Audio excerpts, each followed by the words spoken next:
In this presentation, we will restore a backup file within QuickBooks.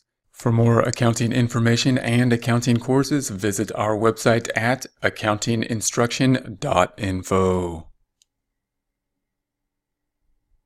In other words, we will have a compressed or zipped or QBB file, and we will restore it so that we can work in the QuickBooks data file. Here we are in our desktop. We're going to take a look at our folder and see where these are located.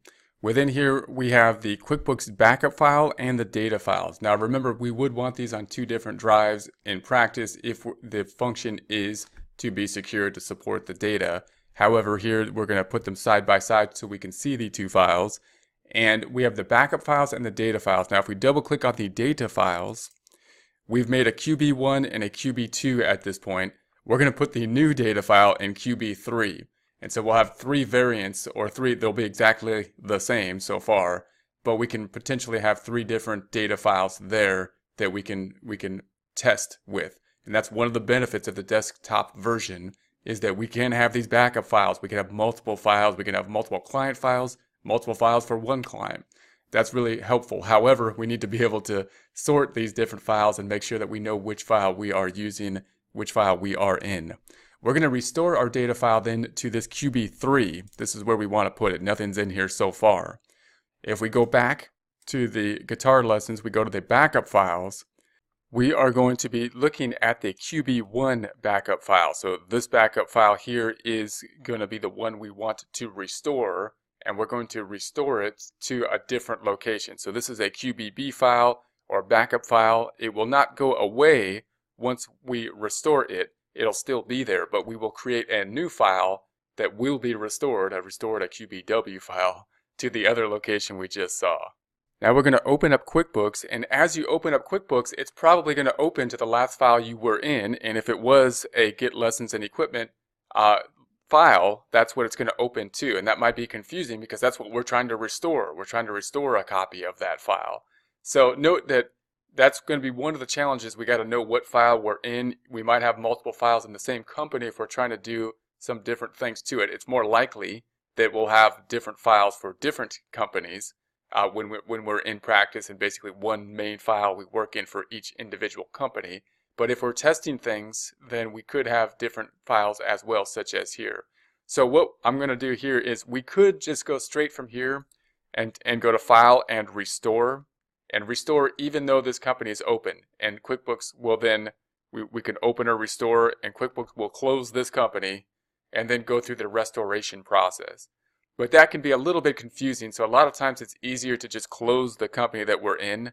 So I'll close this company, and now there's nothing on the screen that's going to confuse us that we're in a normal company at this point in time. There's no company open now. QuickBooks is open, but no company file is open. Typically we'll have this screen here that'll tell us what files we've had open recently. We can go back into them. What we're going to do, however, is restore, and I like to do it from this up here. You could go down here and use some of the options down here, open or restore. I tend to like the drop down because it's there anytime. And if I do get comfortable with having another file open and I just want to go to File, Open, and Restore, then this one will be a little bit quicker in that way. So we'll go Open and Restore. We're going to restore a company, so we're not just going to open one, because if we were just going to open it, I could just go here, find the file, and open it. So if I want to just toggle between two QBW files, two QuickBooks files, not backup files, I could use this one and just locate the file. If, however, we want to restore a QBB backup file to a QBW file, normal file, then we got to go to the restore file. So we're going to restore and go next. It's going to be a local backup because it's on our local drive. And then we're going to locate it. It's going to be in the drop down. It's going to be in the desktop. We put ours into this guitar lessons, and we're looking for the backup file. So we're finding the backup file. It's here.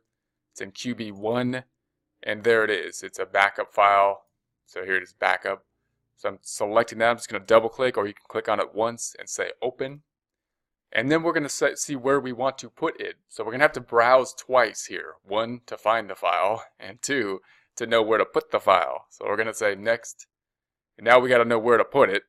So I'm going to go browse, Once again, it's on the desktop. We're going to go into the Get Lessons, and we're going to go Guitar Lessons, and we're going to go to the QuickBooks data files. So data files this time, and we're going to put it into QuickBooks 3. So we have 3 restored files after this is done. We're going to go into QuickBooks 3, and then I'm just going to keep the name. I could name them differently, like a data file 1, data file 2, data file 3. We might go back and do that. That might be a useful plan. But this is where it's going to go. And notice that this folder is different than where we got the QuickBooks file from. And we're going to say save.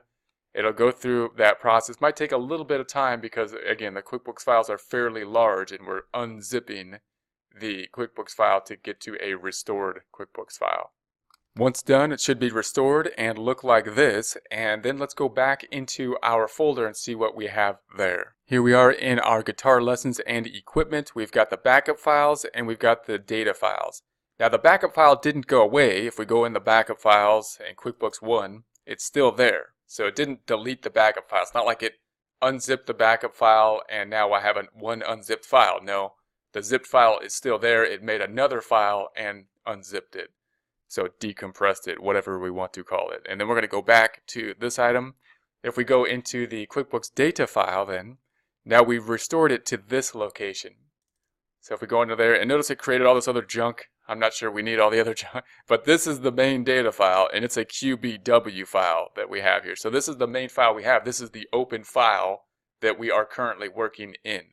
So now we can go back and forth. It's important to note which file we're working in. Especially if obviously if we have multiple different clients, we have to be mindful of this, just as we would with different like Word documents, data files, or Excel files. We got to just be mindful which file we're working in and make sure we're sorting those files and be able to know the difference between a backup file and a restored file if we plan on sharing this data to others, and for the process of just supporting our data, backing it up, putting it in a separate location, hopefully on a separate hard drive or on the cloud, to protect our information and that of our clients. For more accounting information and accounting courses, visit our website at accountinginstruction.info.